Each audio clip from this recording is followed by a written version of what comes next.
Bonjour, heureux de vous retrouver pour une nouvelle immersion dans l'univers du crime et du mystère. Ce soir, les aventures d'Arsène Lupin. Le baron Cahorn vit barricadé dans un château féodal. Quand il reçoit une lettre d'Arsène Lupin qui souhaite s'emparer des tableaux de sa splendide collection. Comment le plus célèbre des voleurs pourrait-il atteindre un lieu si protégé? Serait-ce une plaisanterie? D'autant plus que Lupin est enfermé dans une cellule de la prison de la Santé. Si vous voulez écouter la suite, restez sur cette vidéo, vous serez surpris. Si vous aimez les enquêtes policières et les récits mystérieux, pensez à vous abonner à la chaîne, à laisser un like et à activer la cloche pour ne manquer aucune nouvelle affaire. À très bientôt pour une nouvelle enquête.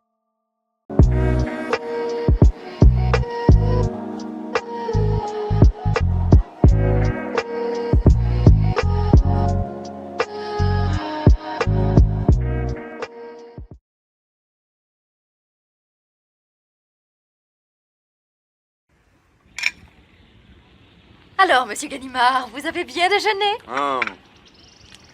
Merveilleusement, Madame André. Je recommanderai votre hôtel à tous mes amis. Je vous remercie. Votre lit est bon? Pour la 3e nuit que je passe chez vous, j'ai dormi 12 heures. Eh bien, mais voilà des vacances comme il en faut.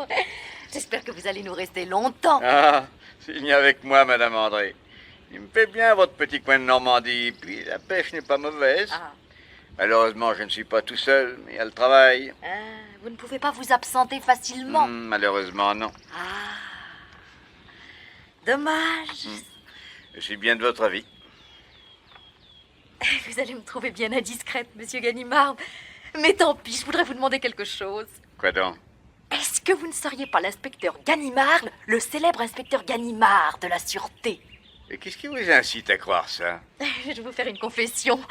Vous savez, la lettre que je vous ai montée ce matin dans votre chambre, eh bien, j'ai regardé l'enveloppe et j'ai vu qu'il y avait imprimé derrière « Sûreté Générale ».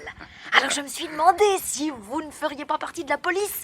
Et mon mari m'a dit tout de suite « Mais Ganimard, c'est le nom de l'inspecteur principal qui a arrêté Arsène Lupin en Amérique le mois dernier. Est-ce que ce serait vous, monsieur Ganimard ?» Eh bien oui, madame, c'est moi. Oh, monsieur. Oh, bien vrai. Oh, je peux vous dire qu'on est flattés que vous soyez venu passer vos vacances chez nous. Mais c'est que vous êtes une célébrité, monsieur Ganimard. Oh, madame, n'exagérons rien. Mais si, vous êtes une célébrité. Vous avez réussi à mettre Arsène Lupin en prison. Mais avant vous, personne n'avait pu. C'est exact. Oh, quand je vais raconter ça à mon neveu qui est rédacteur au Réveil de Côte-Bec, puis il va faire un de ses articles sur vous. Oh, mais je vous dis que ça. Vous allez me faire le plaisir de vous taire. Mais dites donc, c'est un honneur pour les gens d'ici de savoir que vous êtes dans notre région. Madame André, je vous en supplie. Je suis venu ici pour me reposer, pour taquiner la blette et le goujon dans un calme absolu, loin des journaux et des curieux. Ne dites à personne qui je suis, vous en serez infiniment reconnaissant. Oh, c'est dommage. Vous êtes trop modeste. Non, je suis fatigué. Alors, reposez-vous. J'espère que vous avez trouvé un joli coin pour pêcher. Oh, un endroit merveilleux. Avec tout au fond, un petit château féodal, fièrement campé sur sa roche, en pleine rivière. Ah, mais le château de Malaquis. À qui appartient-il? Oh, un drôle d'oiseau. Le baron Nathan Cahorn. Ah, il paraît qu'autrefois, à la bourse où il s'est enrichi, un peu trop brusquement, on l'appelait le baron Satin. Hein? C'est vous dire. En effet. Un original qui ne veut voir personne. Il vit tout seul avec une vieille parente pauvre qui lui sert de domestique et c'est tout. Ses portes sont fermées à double tour. De peur probablement qu'on lui vole ses meubles et ses tableaux. Ah mais ça, il paraît qu'il y en a pour des millions et des millions. N'est-ce pas, facteur? Quoi donc, Madame André? Qu'il y en a pour des fortunes au château du baron Cahorn. C'est ce qu'on dit, mais personne n'a été voir. Il se méfie tellement. Tenez, en ce moment, je vais lui porter son courrier.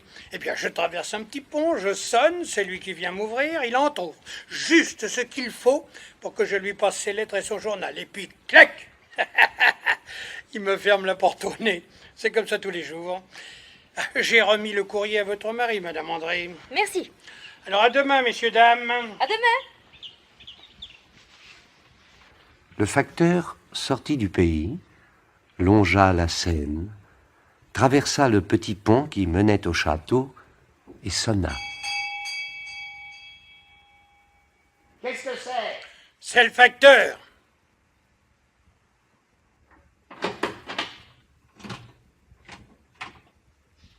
Bonjour, monsieur le baron.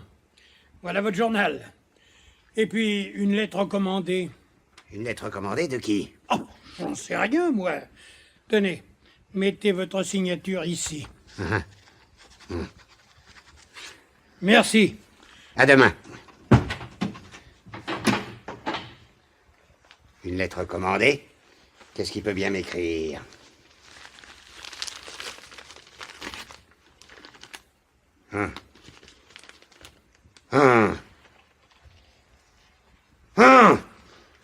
Ah, ça, par exemple. Maria! Maria! Qu'est-ce qu'il y a? Maria. Qu'est-ce qui se passe? Écoute la lettre que je reçois d'Arsène Lupin. D'Arsène Lupin? Oui. Monsieur le baron, il y a dans la galerie qui réunit vos deux salons un tableau de Philippe de Champaigne, d'excellente facture, et qui me plaît infiniment. Vos Rubens sont aussi de mon goût, ainsi que votre plus petit Watteau. Dans le salon de droite, je note la crédence Louis XIII, les tapisseries de Beauvais, le guéridon Empire signé Jacob et le bahut Renaissance. Dans celui de gauche, toute la vitrine des bijoux et des miniatures. Pour cette fois, je me contenterai de ces objets qui seront, je crois, d'un écoulement facile. C'est inouï. Je vous prie donc de les faire emballer convenablement et de me les expédier à mon nom, pour payer, en gare de Batignolles, avant 8 jours. Faute de quoi, je ferai procéder moi-même à leur déménagement dans la nuit du mercredi 27 au jeudi 28 septembre. Et comme de juste, je ne me contenterai pas des objets sus-indiqués. Quel toupet! Veuillez excuser le petit dérangement que je vous cause et accepter l'expression de ma respectueuse considération. Et c'est signé Arsène Lupin? Oui. C'est insensé. Mais tu m'as dit l'autre jour qu'Arsène Lupin avait été arrêté en Amérique et que maintenant il était à la prison de la Santé. Il s'est peut-être évadé. On l'aurait lu dans le journal. Ah oui, ça c'est vrai. Pourtant, vois-tu, ce gaillard-là est tellement fort que même au fond d'une prison, je le crois capable de tout. Enfin, c'est tout de même pas le bon Dieu. Non, mais le diable. Comment expliquer autrement sa connaissance exacte de ce château, de la disposition des tableaux, des meubles, des bijoux, alors qu'ici personne ne vient jamais. Oh, moi je ne m'inquiète pas. Les portes sont fermées à double tour. Un cambrioleur déclencherait toutes les sonneries. Comment pourrait-il entrer? Oh. Et il y a de l'eau tout autour avec du rocher à pic. Enfin, personne ne pourra jamais pénétrer. Personne. Oh. Mais Arsène Lupin. Est-ce que pour Arsène Lupin, il existe des portes, des ponts-levis et des murailles? À quoi servent les précautions les plus habiles et les obstacles les plus infranchissables quand Arsène Lupin s'est mis dans la tête d'atteindre tel ou tel but? Dans ce cas, il vaudrait peut-être mieux prévenir la police. Oui, je vais écrire tout de suite au procureur de la République. J'y joindrai la lettre que je viens de recevoir et je réclamerai aide et protection. Voyons, du papier, de l'encre, Ah, voilà. Monsieur le procureur de la République, j'ai l'honneur et le regret... 8 jours plus tard, le baron recevait la réponse du procureur. Monsieur le baron, votre lettre du 15 septembre a été l'objet de toute notre attention, ainsi que celle signée Arsène Lupin que nous vous retournons. Je suis heureux de vous confirmer que cet individu est toujours enfermé à la prison de la Santé et surveillé de très près. Il est dans l'impossibilité absolue d'écrire, et la lettre que vous avez reçue est sans doute l'œuvre d'un mauvais plaisant. Toutefois, et par acquis de conscience, nous avons commis à l'examen de l'écriture un expert qui a déclaré que, malgré certaines analogies, cette écriture n'était pas celle du détenu. Ah, tant mieux. Eh bien quoi? Qu'est-ce que tu as? L'expert. Oui. L'expert a dit malgré certaines analogies. Mais à lui seul, ce doute devrait suffire pour que la police intervienne. Il s'agit d'Arsène Lupin, ils ont l'air de l'oublier. Ça n'est pas pour plaisanter que ce bandit a écrit en toutes lettres.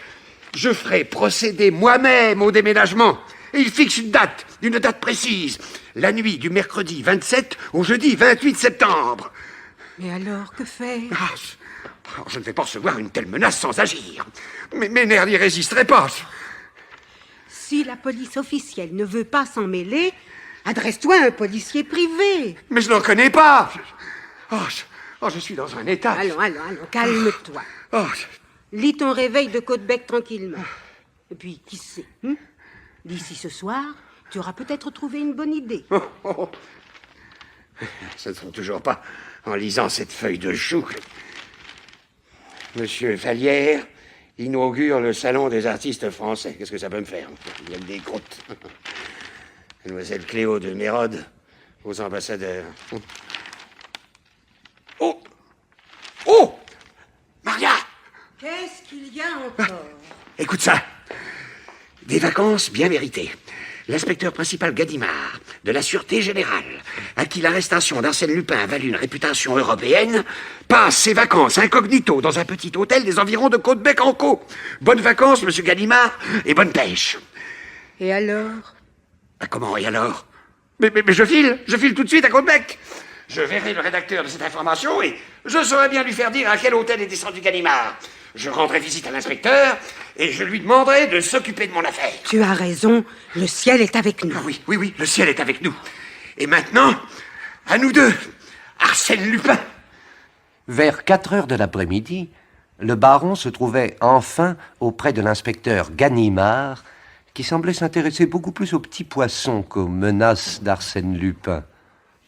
Ah, je t'ai, ma vieille, je t'ai bien eu.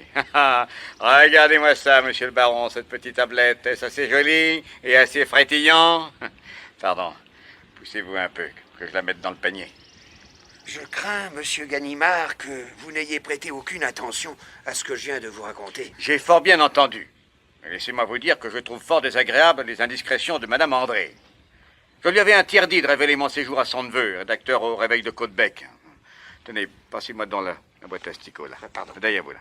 Voilà. Merci. Et cet imbécile, en digne neveu de sa tante, non seulement a écrit ce petit article ridicule, mais il vous a indiqué l'endroit exact où je pêchais à la ligne. Ça s'appelle violer le droit qu'ont les gens de se reposer en paix, loin des gêneurs. Insinueriez-vous que je suis un gêneur? Je n'insinue pas, j'affirme. Vous m'envoyez navré. Oh, pas autant que moi. D'autant plus que votre histoire ne tient pas debout. Les malfaiteurs n'ont pas pour habitude de prévenir les gens qu'ils veulent voler. Arsène Lupin, le premier, ne commettrait pas une pareille bourde. Cependant... Monsieur le baron, croyez bien que le plaisir de fourrer dedans, une fois de plus, ce cher Lupin l'emporterait sur toute autre considération. Par malheur, cet aimable gentilhomme est sous les verrous. Mais s'il s'échappe... On ne s'échappe pas de la santé, monsieur. Les autres peut-être, mais lui... Eh bien, s'il s'échappe, tant mieux, je le repincerai. En attendant, dormez sur vos deux oreilles et n'effarouchez pas davantage mes ablettes. En somme, à votre avis, je n'ai rien à craindre. Ou pas grand-chose. Mais vous n'avez rien à craindre du tout. Ne pensez donc plus à cette histoire. Au revoir, monsieur le baron, et Dieu vous garde. Au revoir, monsieur Ganimard. Je m'en vais, enfin, complètement rassuré. Le baron oublia ce qu'il avait fini par considérer lui aussi comme une mauvaise plaisanterie. Et quelques jours plus tard, le fils de la postière lui remit un télégramme. Aucun colis en gare des Batignolles. Préparez tout pour demain soir, signé Arsène Lupin. Pour demain soir? Mais oui, la nuit du 27 au 28 septembre, c'est demain soir. Oh, je crois que je vais devenir fou. Une bluffe, il ne viendra pas. Il viendra. J'en suis aussi sûr que 2 et 2 font 4. Mais on ne dévalise pas un château en soufflant dessus. Arsène Lupin, c'est un prestidigitateur.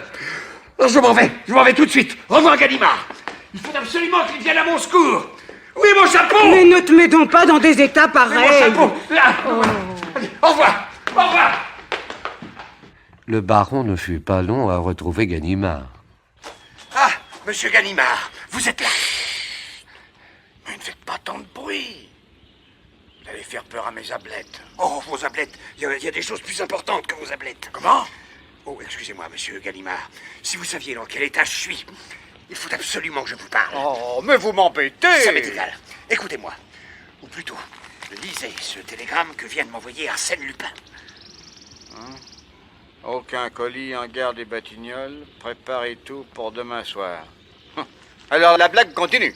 Vous trouvez que c'est une blague, vous? Le cambriolage, le pillage de mes collections? Est-ce que vous imaginez que je vais m'occuper d'une histoire aussi stupide? Combien voulez-vous pour passer au château la nuit du 27 au 28, c'est-à-dire demain soir? Pas un sou et fichez-moi la paix. Votre prix sera le mien. Mon prix...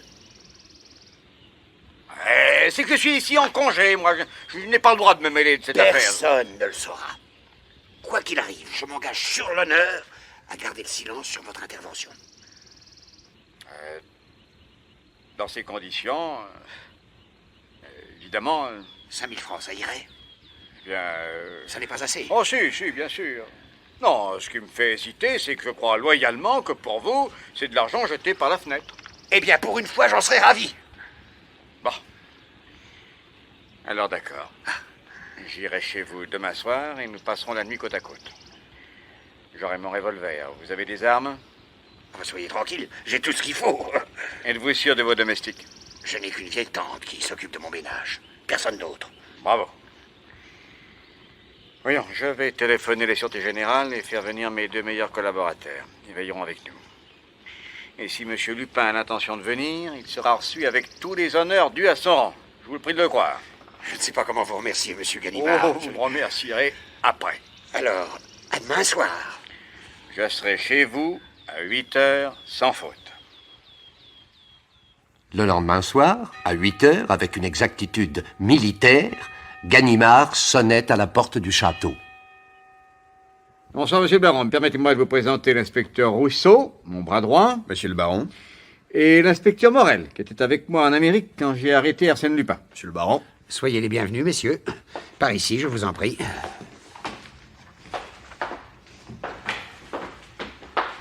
Je vous remercie d'avoir accepté cette mission, qui, ainsi que je m'y suis engagé, restera confidentielle. Ah, nous y tenons essentiellement. Quant à votre rémunération, vous pouvez me faire confiance. Merci, monsieur. Permettez que je referme toutes ces serrures.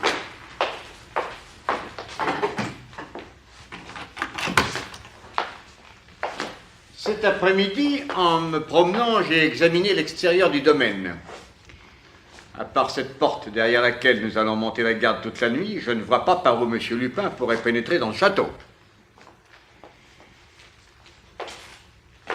La rivière coule tout autour, et le roc est tellement tapis qu'il est impossible de l'escalader. Voudriez-vous, monsieur le baron, nous montrer les 2 salons et la galerie où se trouvent vos collections? Volontiers, messieurs, si vous voulez bien venir par ici.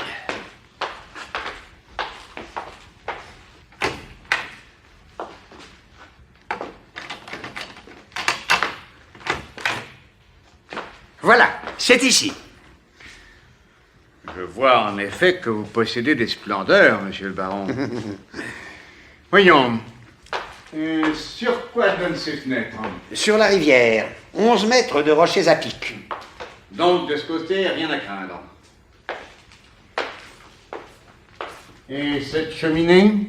Je l'ai fait boucher, au ciment. Ça n'est pas par là non plus qu'Arsène Lupin pourrait entrer. Ni sortir. Parfait. Je propose une chose. Rousseau et Morel, je vais vous laisser monter la garde dans ces 2 salons. Ce qui ne nous empêchera pas de vous y enfermer à double tour. Le patron... Non, je tiens essentiellement à ce que toutes les portes restent fermées à clé.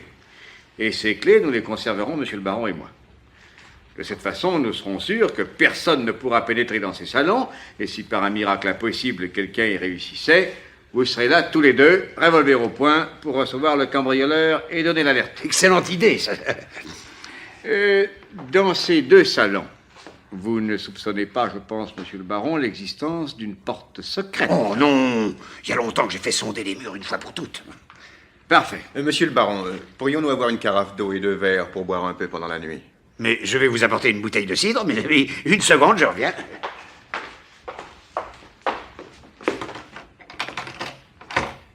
Mais dites donc, patron, cette fenêtre-là, toute seule, sur quoi donne-t-elle? Pour le savoir, mon vieux, il n'y a rien de tel que de regarder. Tu vois, elle donne sur la cour intérieure. Nous allons nous tenir, le baron et moi, en faction dans la petite pièce du veilleur, qui est juste à la porte d'entrée. S'il y a quoi que ce soit qui cloche, vous ouvrez cette fenêtre et vous m'appelez. Compris, patron. Voici du cidre et 2 verres. Merci, monsieur. Eh bien maintenant, messieurs, bonne nuit, ouvrez l'œil et à demain matin. À demain, patron. Et vous venez nous délivrer dès qu'il fera jour. Hein? Oui, vers 6 heures, c'est promis.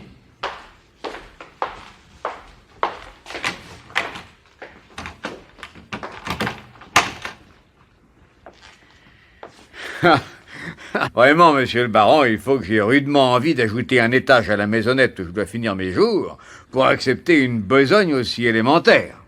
Si Arsène Lupin nous voyait, il se tiendrait les côtes de rire. Ça m'est égal. Allons maintenant au poste du veilleur, à la porte d'entrée. J'y ai fait installer 2 bons fauteuils, une horloge et des armes. Très bien. Tenez par ici.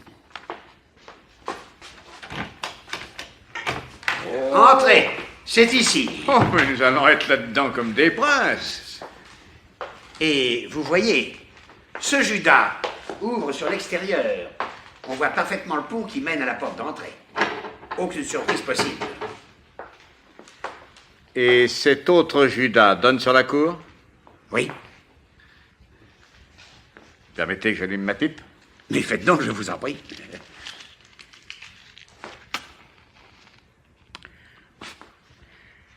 Eh bien, maintenant, il n'y a plus qu'à attendre.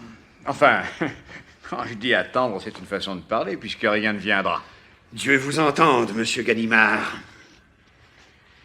Si je m'assoupis, réveillez-moi. Soyez tranquille. Et à charge de revanche. Bien sûr. Et les heures passèrent.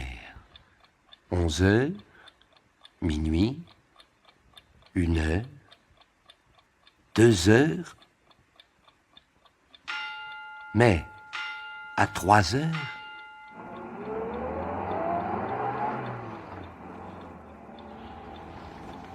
Inspecteur, vous dormez?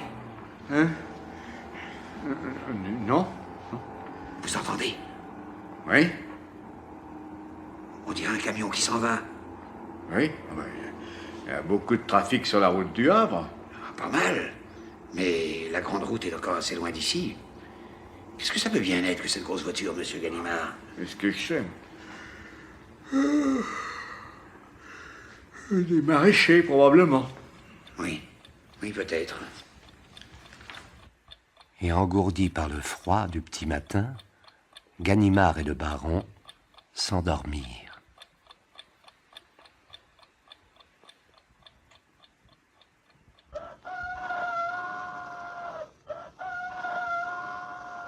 Oh, monsieur Ganimard. Monsieur Ganimard. Hein? Il fait jour. Oh, mais oui. Vive le soleil. Mais dites donc, Arsène Lupin n'est pas venu? Mais j'en étais sûr. Allez, maintenant, allons délivrer nos deux camarades.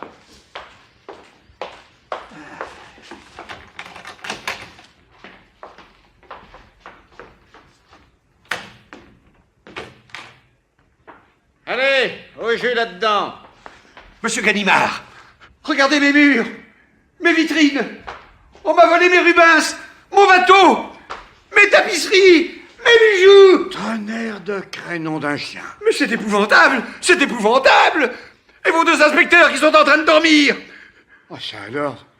Rousseau, Morel, allez-vous vous réveiller? Mais qu'est-ce qu'ils ont? Mes candélabres Louis XVI, ma Vierge du 12e. Mais à ça, monsieur le baron, mais qu'est-ce que vous leur avez donné à boire? Mais du cidre, pourquoi? Mais il y avait sûrement du narcotique dans ce cidre. Mais voyons, ça n'est pas possible. Enfin, allez-vous vous réveiller, vous deux, à la fin? Quoi? Qu'est-ce qu'il y a? Où est-on? Mais chez monsieur le baron Cahorn. Vous vous êtes fait avoir comme des enfants.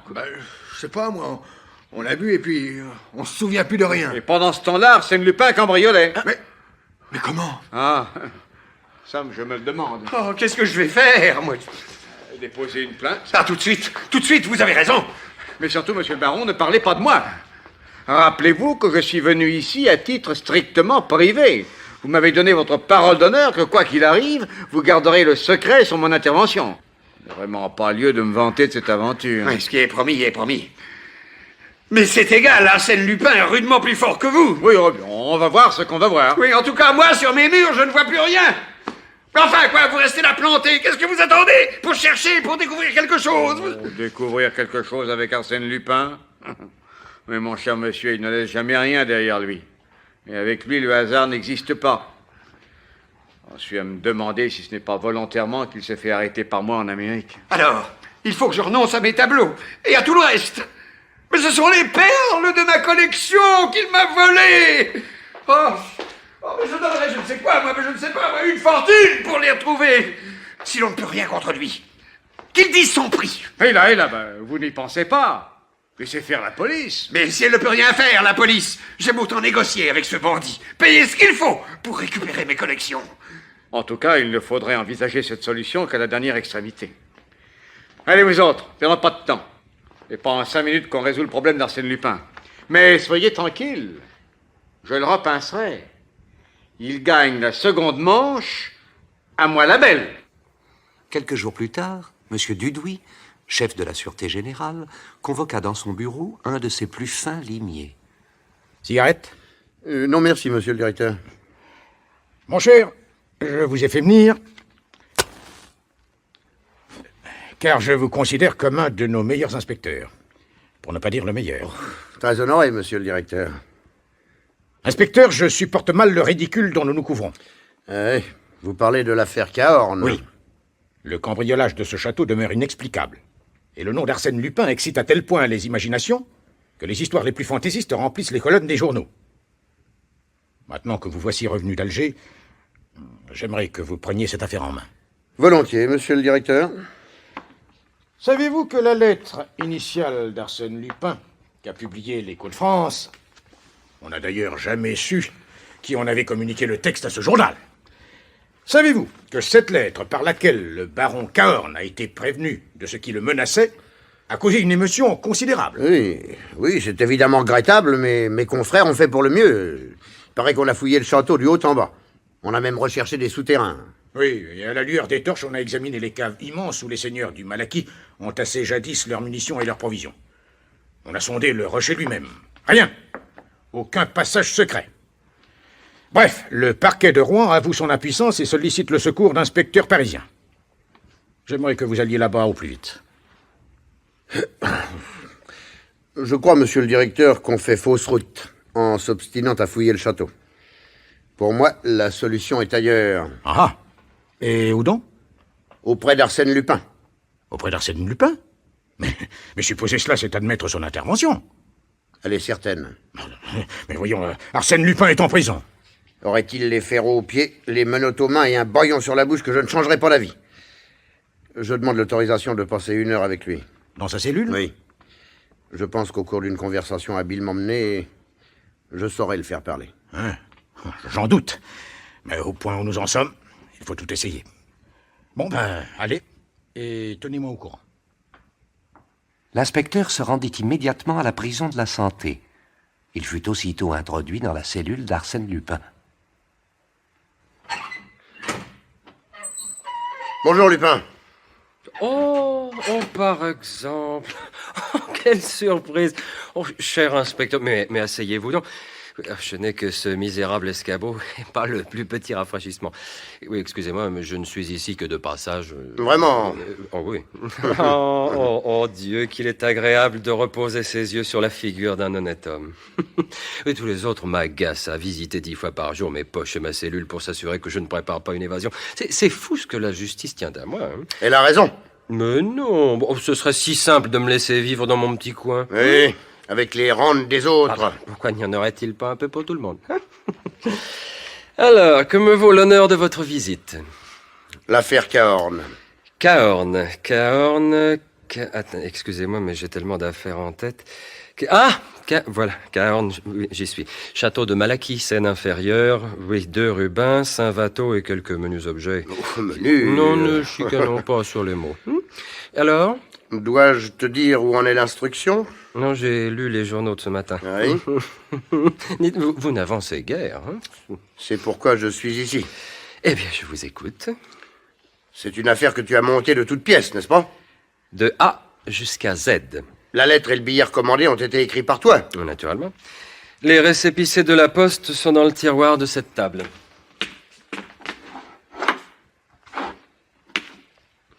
Tenez, et voilà. Oh, ça, mais je te croyais gardé à vue et fouillé pour un oui ou un non. Et tu lis les journaux, tu collectionnes les reçus de la poste. Mais mon pauvre vieux, ils sont tous si bêtes.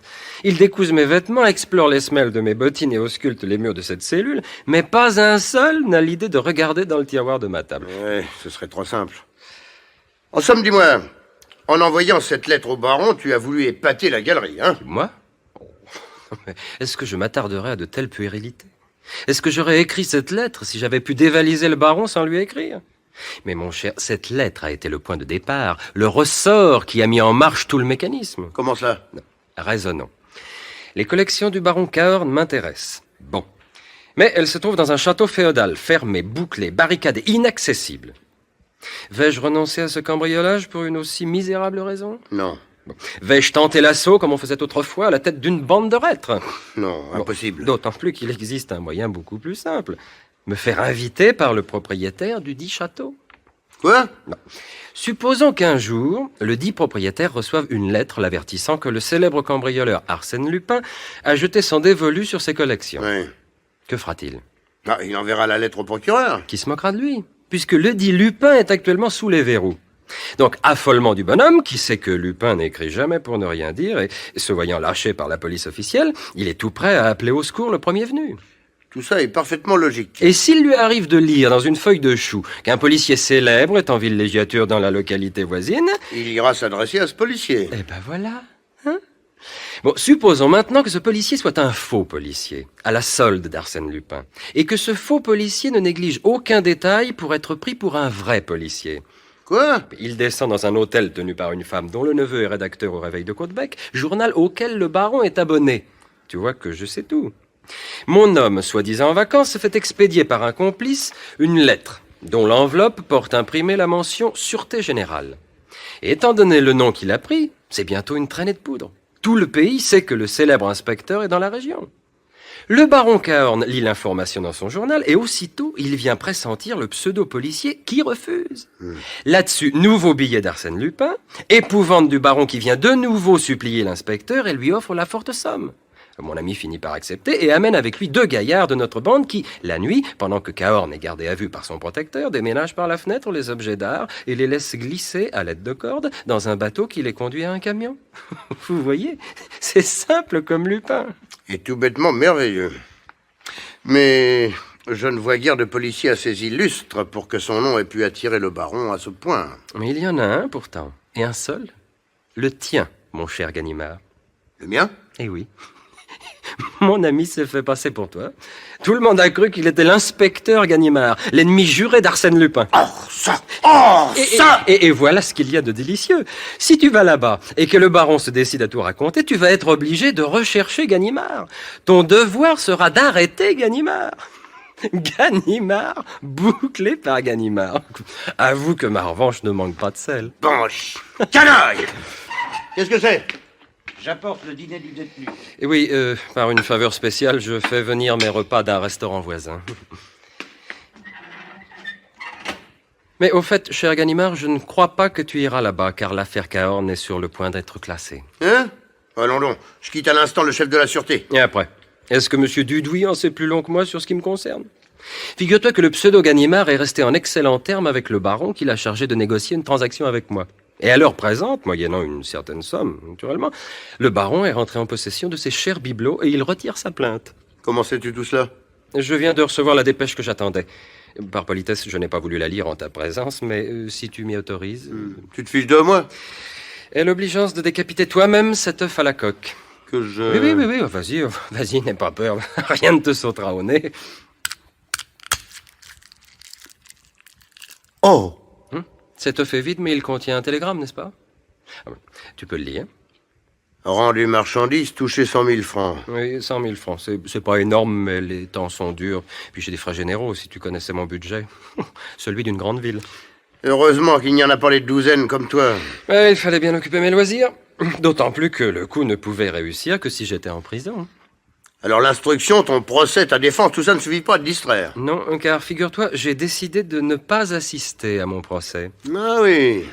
Tu ne t'imagines pas que je vais pourrir ici, non? Arsène Lupin, mon petit, ne reste en prison que le temps qui lui plaît. Pas une minute de plus. Il eût peut-être été plus prudent de ne pas commencer par y entrer. Oh, monsieur Raille. Monsieur se souvient qu'il a eu l'honneur de procéder à mon arrestation. Sache que personne, pas plus toi qu'un autre, n'aurait pu mettre la main sur moi si un intérêt beaucoup plus grave ne m'avait sollicité à ce moment-là. Ah oui? On peut savoir? Oui. Une femme me regardait. Et cette femme, je l'aimais.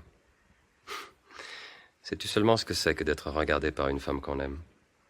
Mais alors le reste m'importait peu. C'est pourquoi je suis ici. Mais écoute-moi bien, Ganimard. Nous sommes aujourd'hui vendredi. Eh bien, mercredi prochain, j'irai fumer un cigare chez toi, rue Pergolèse, à 4 heures de l'après-midi, d'accord? D'accord. Alors à mercredi, Lupin. Et bonne chance. Ganimard, Quoi? tu oublies ta montre. Ma montre? Oui, elle s'est égarée dans ma poche. La voici. Excuse-moi. Hein. Sacré pan. Je te la rends d'autant plus volontiers qu'il me reste un excellent chronomètre en or. Regarde. En effet. Et il sort de la poche de qui, celui-là? Bon, il y a des initiales JB. Qui diable cela peut-il être? Oh, je me souviens. Jules Bouvier. Oui, mon juge d'instruction. Un homme charmant.